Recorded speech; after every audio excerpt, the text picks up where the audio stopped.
ಅನುಭವದಪ್ಪ ಅಂದ್ರೆ ಕಳೆದ 1.5-2 ವರ್ಷಗಳ ಹಿಂದೆ ಈ ಒಂದು ಮದ್ಯ ವಿಸರ್ಜನೆಯ ಶಿಬಿರ ಕಲಬುರಗಿ ಜಿಲ್ಲೆಯಲ್ಲಿ ನಮ್ಮ ಗಂಗಾನಗರ ಕಲ್ಯಾಣ ಮಂಟಪದಲ್ಲಿ ಇಟ್ಕೊಂಡ್ರು ಒಂದು ಮಾದರಿಯ ಕಾರ್ಯಕ್ರಮ ಮಾಡಿದ್ರು. ಇದರ ಉದ್ದೇಶ ರೂಪರೇಷೆಗಳ ಬಗ್ಗೆ ಈಗಾಗಲೇ ಹೇಳಿದಾರೆ. ಯಾರು ಜವಾಬ್ದಾರಿ ತಗೊಂಡ್ರೆ ಕಾರ್ಯಕ್ರಮ ಮಾಡಬೇಕಂತಿರಲ್ಲ. ನಾವು ನೀವುಗಳೆಲ್ಲ ಕೂಡಿ ಒಟ್ಟಿನಲ್ಲಿ ಚಿಂಚೋಳಿ ತಾಲೂಕಿನಲ್ಲಿ ಉತ್ಸಾಹ ಕೇಳಿದ್ರು, ಸರ್ ಹೇಗೆ ಮಾಡ್ಬೇಕಪ್ಪ ಅಂತ ಹೇಳಿ. ಸರ್ ಜಾತ್ಯತೀತವಾಗಿ ಪಕ್ಷಾತೀತವಾಗಿ ಮೊದಲನೇದಾಗಿ ಇರತಕ್ಕಂಥ ಎಲ್ಲ ಪುರಸಭಾ ಸದಸ್ಯರನ್ನು ಆಹ್ವಾನ ಮಾಡಿದ್ರು. ಬಹುಶಃ ಸುಮಾರು 23 ಜನರಲ್ಲಿ ಮತ್ತು 12-13 ಜನ ಪುರಸಭಾ ಸದಸ್ಯರು ಬಂದರು. ಅಧ್ಯಕ್ಷರು, ಉಪಾಧ್ಯಕ್ಷರು, ಅಧ್ಯಕ್ಷ ಮನೆಗಿದ್ದು ಉಪಾಧ್ಯಕ್ಷರ ಅಕ್ಕರು ಬಂದಾರ. ಸುಮಾರು ಒಂದು 14 ಜನ 15 ಜನ ಪುರಸಭಾ ಸದಸ್ಯರು. ಕೆಲವೊಬ್ಬರು ಗೈರಾದರೂ ಕೂಡ ಸಹಕಾರ ಮಾಡ್ತೀನಿ ಅಂತ ಹೇಳಿದ್ದಾರೆ. ಅದಕ್ಕಾಗಿ ಇದು ಒಂದು ಇದೇ ವ್ಯವಸ್ಥಾಪನ ಸಮಿತಿ ಅಲ್ಲ. ಈ ವ್ಯವಸ್ಥಾಪನ ಸಮಿತಿಯ ಜೊತೆಗೆ ಇನ್ನು ಸಾಕಷ್ಟು ಜನರು ಕೆಲವೊಬ್ಬರು ಸಭೆಗೆ ಬಂದಿಲ್ಲ. ಅವರನ್ನು ಕೂಡ ಕಾರ್ಯಕಾರಿಣಿಯಲ್ಲಿ ಪದಾಧಿಕಾರಿಯಲ್ಲಿ ಗುಪ್ತವಾಗಿ ಅಧ್ಯಕ್ಷರು, ಗೌರವ ಅಧ್ಯಕ್ಷರು, ಯಾಕಂದ್ರೆ ಇದಕ್ಕೂ ಒಳ್ಳೆ ಸರ್ವಿಸ್ ಕೊಡೋದಿದ್ದಾರೆ. ಯಾಕೆ ಅವರನ್ನೇ ನೇಮಕ ಮಾಡಿದೇವಪ್ಪ ಅಂದ್ರೆ ಅವ್ರಿಗೆ ಸಮಾಜ ಕಾರ್ಯ ಕೆಲಸ ಬಿಟ್ಟರೆ ಮತ್ತೆ ಯಾವುದೇ ಕೆಲಸ ಇಲ್ಲ. ಸಂಸಾರದ ಜಂಜಾಟ ಇಲ್ಲ, ಮಕ್ಕಳ ಬಗ್ಗೆ ಸಮಸ್ಯೆಗಳಿಲ್ಲ, ಹೊಲ ಮನೆ ಹಿಂದಿರ್ತ ಅನ್ನೋದಿಲ್ಲ.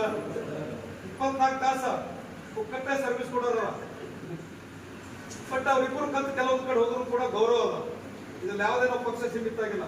ಕೆಲವೊಬ್ಬೇನಪ್ಪ ಬಿಜೆಪಿ, ಕಾಂಗ್ರೆಸ್ ಅಂತ ಹೇಳಿ ಸಮಾಜ ಕಾರ್ಯಚಟುವಟಿಕೆಗಳಲ್ಲಿ ಅವ್ರು ಸಕ್ರಿಯವಾಗಿ ಕೊಡ್ತಾರೆ. ಅವ್ರಿಗೆ ಇವರು ಇರ್ತಾರೆ. ಅದು ವಿಶೇಷವಾಗಿ ಶ್ರೀಮಂತ ಕಪ್ಪಿಯವರೆಲ್ಲ ಹೇಳಿದ್ರು, ನಾವೆಲ್ಲರೂ ಕೂಡಿ ಚಿಂಚೋಳಿಯಲ್ಲಿ ಒಂದು ಬಂಜಾರ ಭವನ ಇರದ, ಅದು ಕೂಡ ಇಲ್ಲ, ಸರ್ಕಾರದ ಹೆಂಡರ್ ಆಗಿಲ್ಲ. ಅಲ್ಲಿರ್ತಕ್ಕಂಥ ನಮ್ಮ ಅವ್ರಿಗೆ ಎಲ್ಲರಿಗೂ ತಗೊಂಡು ಇವರು ನಮ್ಮ ಸಭೆಯಲ್ಲಿ ಅವ್ರಿಗೂ ಮಾತಾಡಿದ್ದೇವೆ. ಅಲ್ಲಿ ನೀರಿನ ವ್ಯವಸ್ಥೆ ಇಲ್ಲ, ನಮ್ಮ ಮುನ್ಸಿಪಾಲಿಟಿ ನಾವೆಲ್ಲ ಇದೆಲ್ಲ ಟೀಮ್ ಮಾಡಿದ್ರೆ ಯಾರು ಇದು ಮಾಡೋದು ಎಲ್ಲ ವ್ಯವಸ್ಥೆ ಮಾಡ್ತಾರೆ. ಭಾರಿ ಸಭೆ ಹೋಗ್ತಿರ್ತಾರೆ. ಅಲ್ಲಿ ನೀರು ಪೀರು ಮುನ್ಸಿಪಾಲಿಟಿ ನಾವ್ಯಾಕೆ ಜವಾಬ್ದಾರಿ ತಗೊಳಕ್ ಬಂದ್ರೆ ಸರಿ ಅನ್ಸಲ್ಲ. ನಮ್ಮ ವಿಷಯದಲ್ಲೇ ಕಾರ್ಯಕ್ರಮಗಳ ಏನಪ್ಪ ಗಂಡ ಹೆಂಡತಿ ಇಬ್ಬರು ಕಲ್ ಕೆಲಸ ಮಾಡ್ತಾರೆ ಅಂತ. ನಮ್ದು ಏನೇ ಇದ್ರು ಕೂಡ ಧರ್ಮಸ್ಥಳ ದೌಜ ಯಾರು ಸುಮಾರು 2017 ಹಿಡಿದುಕೊಂಡು ಹಿಂದುಗಡೆಯಿಂದ ನಾನು ಬೆಂಬಲ ಕೊಡ್ತಾರೆ. ಹೊರತು ಯಾವತ್ತೂ ಇದು ಫಸ್ಟ್ ಟೈಮ್ ನಾವು ಧರ್ಮಸ್ಥಳ ವೇದಿಕೆ ಹಚ್ಕೊಂಡಿದ್ವಿ. ನಮ್ದಿರೋಲ್ಲ ಗೊತ್ತಿಲ್ಲ, ಮೊದಲನೇ ಸಲ ಸರ್. ಜಿಲ್ಲಾ ನಿರ್ದೇಶಕರಲ್ಲ ಏನೇ ಕಾರ್ಯಕ್ರಮ ಮಾಡಿದ್ರು ಕೂಡ ಅದು ಹಿಂದೆ ಸಪೋರ್ಟ್ ಮಾಡ್ತಿದ್ವಿ. ಹೊರತು ನಾವಿಬ್ಬರು ಗಂಡ ಹೆಂಡತಿ ವೇದಿಕೆ ಹಚ್ಕೊಂಡು ಧರ್ಮಸ್ಥಳ ಹೋಗ್ತಿದ್ದು ಇದೇ ಸಲ. ಅದಕ್ಕಾಗಿ ದಯವಿಟ್ಟು ಎಲ್ಲರೂ ಇದಕ್ಕೆ ಯಾರು ಅನ್ಯತ ಭಾವಿಸಬಾರ್ದು. ಇದು ಯಾರಿಗೆ 50,000 ರೂಪಾಯಿದಲ್ಲಿ ಯಾವುದೇ ಸಾಲಲ್ಲ. ಇದ್ರ ಎಲ್ಲ ದಾನಿಗಳು ಇನ್ನೊಂದೇನಪ್ಪ ಅಂದ್ರೆ ನೀವು ಯಾರಾದ್ರೂ ಆಸಕ್ತಿಲಿಂದ ನಾನು ಒಂದು ವಾರದ ಊಟ ದೇವಸ್ಥಾನ ನೀವು ಸಂಯುಕ್ತ ಆಶ್ರಯದ ದಯವಿಟ್ಟು ಕೇಳ್ರಿ. ಅದು ಸಮಾಜ ಇರ್ಬೋದು, ಸಂಘಟನೆ ಇರ್ಬೋದು, ಪಕ್ಷ ಬಿಟ್ಟು ಪಕ್ಷ ಹಾಕ್ಲಕ್ ಬರಲ್ಲ. ಯಾವುದೇ ಒಂದು ಸಂಘಟನೆ ಇರ್ತದೆ, ಒಂದು ಸಮಾಜ ಇರ್ತದೆ. ಸರ್ ಅದಕ್ಕೆ ತನು ಮನ ಧನ ಎಲ್ಲ ಕೊಟ್ಟು ನಾವು ಮಾಡ್ತೀನಂದ್ರೆ ನಿಂತ ಧರ್ಮಸ್ಥಳ ಗ್ರಾಮೀಣಾಭಿವೃದ್ಧಿ BC ಟ್ರಸ್ಟ್, ಜನಜಾಗೃತ ವೇದಿಕೆ, ನಿಮ್ದು ಉದಾಹರಣೆ ಯಾವುದೋ ಒಂದು ಸಮಾಜ ಇರ್ತದೆ, ಸಂಘಟನೆ ಇರ್ತದೆ, ನಿಮ್ದು ಪಾರ್ಟಿಸಿಪೇಟ್ ತಗೋತಾರ. ಅವ್ರ ತಗೋಬಹುದು ಅಂತ ನನಗೆ ಅನಿಸ್ತದೆ.